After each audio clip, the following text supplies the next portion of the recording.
The War of the Worlds by H.G. Wells, Book 1, The Coming of the Martians. But who shall dwell in these worlds if they be inhabited? Are we or they lords of the world? And how are all things made for man? Kepler, quoted in The Anatomy of Melancholy. Chapter 1, The Eve of the War. No one would have believed in the last years of the 19th century that this world was being watched keenly and closely by intelligences greater than man's, and yet as mortal as his own. That as men busied themselves about their various concerns, they were scrutinized and studied, perhaps almost as narrowly as a man with a microscope might scrutinize the transient creatures that swarm and multiply in a drop of water. With infinite complacency, men went to and fro over this globe about their little affairs, serene in their assurance of their empire over matter. It is possible that the infusoria under the microscope do the same. No one gave a thought to the older worlds of space as sources of human danger, or thought of them only to dismiss the idea of life upon them as impossible or improbable. It is curious to recall the mental habits of those departed days. At most, terrestrial men fancied there might be other men on Mars, perhaps inferior to themselves, and ready to welcome a missionary enterprise. Yet, across the gulf of space, minds that are to our minds as ours are to those of the beasts that perish, intellects vast and cool and unsympathetic, regarded this earth with envious eyes, and slowly and surely drew their plans against us. And early in the 20th century came the Great Disillusionment. The planet Mars, I scarcely need remind the reader, revolves about the Sun at a mean distance of 140 million miles, and the light and heat it receives from the Sun is barely half that received by this world. It must be, if the nebular hypothesis has any truth, older than our world, and long before this earth ceased to be molten, life upon its surface must have begun its course. The fact that it is scarcely 1/7 of the volume of the earth must have accelerated its cooling to the temperature at which life could begin. It has air and water and all that is necessary for the support of animated existence. Yet so vain is man, and so blinded by his vanity, that no writer up to the very end of the 19th century expressed any idea that intelligent life might have developed there far, or indeed at all, beyond its earthly level. Nor was it generally understood that since Mars is older than our Earth, with scarcely a quarter of the superficial area, and remoter from the Sun, it necessarily follows that it is not only more distant from time's beginning, but nearer its end. The secular cooling that must some day overtake our planet has already gone far indeed with our neighbor. Its physical condition is still largely a mystery, but we know now that even at its equatorial region, the midday temperature barely approaches that of our coldest winter. Its air is much more attenuated than ours. Its oceans have shrunk until they cover but a third of its surface, and as its slow seasons change, huge ice caps gather and melt about either pole, and periodically inundate its temperate zones. That last stage of exhaustion, which to us is still incredibly remote, has become a present-day problem for the inhabitants of Mars. The immediate pressure of necessity has brightened their intellects, enlarged their powers, and hardened their hearts. Looking across space with instruments and intelligences such as we have scarcely dreamed of, and they see at its nearest distance only 35 million miles sunward of them, a morning star of hope, our own warmer planet, green with vegetation, and gray with water, with a cloudy atmosphere eloquent of fertility, with glimpses through its drifting cloud wisps of broad stretches of populous country and narrow navy-crowded seas. And we men, the creatures who inhabit this earth, must be to them at least as alien and lowly as are the monkeys and lemurs to us. The intellectual side of man already admits that life is an incessant struggle for existence, and it would seem that this too is the belief of the minds on Mars. Their world is far gone in its cooling, and this world is still crowded with life, but crowded only with what they regard as inferior animals.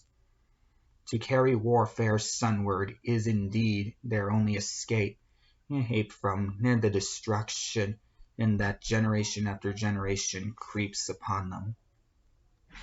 And before we judge them too harshly, we must remember what ruthless and utter destruction our own species has wrought not only upon animals, such as the vanished bison and the dodo, but upon its inferior races. The Tasmanians, in spite of their human likeness, were entirely swept out of existence in a war of extermination waged by European immigrants in the space of 50 years. Are we such apostles of mercy as to complain if the Martians warred in the same spirit? The Martians seem to have calculated their descent with amazing subtlety. Their mathematical learning is evidently far in excess of ours, and to have carried out their preparations with a well-nigh perfect anonymity. If our instruments had permitted it, we might have seen the gathering trouble as far back in the 19th century. Men like Schiaparelli watched the red planet. It is odd, by the by, that for countless centuries Mars has been the star of war, but failed to interpret the fluctuating appearances of the markings they mapped so well. All that time, the Martians must have been getting ready. During the Great Opposition of 1894, a great light was seen on the illuminated part of the disk. At first at the Lick Observatory, then by Perrotin of France, and then by other observers. English readers heard of it first in the issue of Nature dated August 2nd. I am inclined to think that this blaze may have been the casting of the huge gun in the vast pit sunk into their planet, from which their shots were fired at us. Peculiar markings as yet unexplained were seen near the site of that outbreak during the next two oppositions. The storm burst upon us 6 years ago now. As Mars approached opposition, Lavelle of Java set the wires of the astronomical exchange palpitating with the amazing intelligence of a huge outbreak of incandescent gas upon the planet. It had occurred toward midnight of the 12th, and the spectroscope to which he had once resorted indicated a mass of flaming gas, chiefly hydrogen, moving with an enormous velocity toward this earth. This jet of fire had become invisible about 12:15. He compared it to a colossal puff of flame suddenly and violently squirted out of the planet, as flaming gases rushed out of a gun. A singularly appropriate phrase it proved. Yet the next day there was nothing of this in the paper. Except a little note in the Daily Telegraph, and the world went in ignorance of one of the gravest dangers that ever threatened the human race. I might not have heard of the eruption at all if I had not met Ogilvy, the well-known astronomer at Arshaw. He was immensely excited at the news, and in the excess of his feelings, invited me up to take a turn with him that night in a scrutiny of the red planet. All that has happened since, I still remember that vigil very distinctly. The black and silent observatory, the shadowed lantern throwing a feeble glow upon the floor in the corner, the steady ticking of the clockwork of the telescope, the little slit in the roof, an oblong profundity with and the stardust streaked across it. Ogilvy moved about, invisible but audible. Looking through the telescope, one saw a circle of deep blue and the little round planet, and it's swimming in the field. It seemed such a small thing, such a little thing, so bright and small and still, faintly marked with transverse stripes, slightly flattened from the perfect round. But so little it was, so silvery warm, a pinhead of light. It was as if it quivered, but really this was the telescope vibrating with the activity of the clockwork that kept the planet in view. As I watched, the planet seemed to grow larger and smaller and to advance and recede. But that was simply because my eye was tired.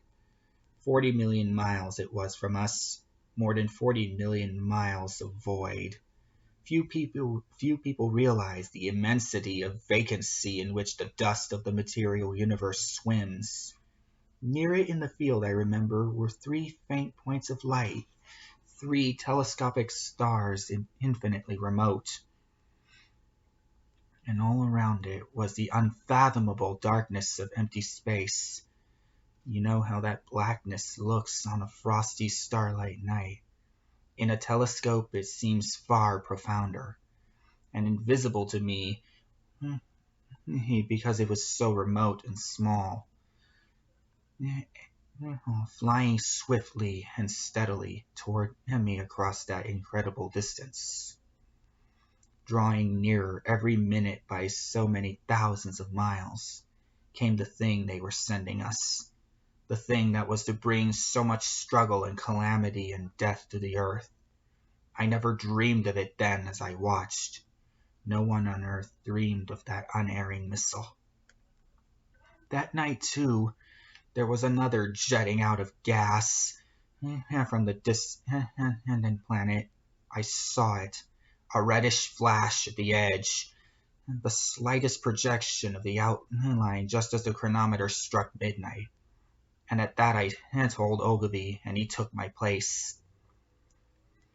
The night was warm, and I was thirsty, and I went stretching my legs clumsily, feeling my way in the darkness to the little table where the siphon stood, while Ogilvy exclaimed at the streamer of gas that came out toward us.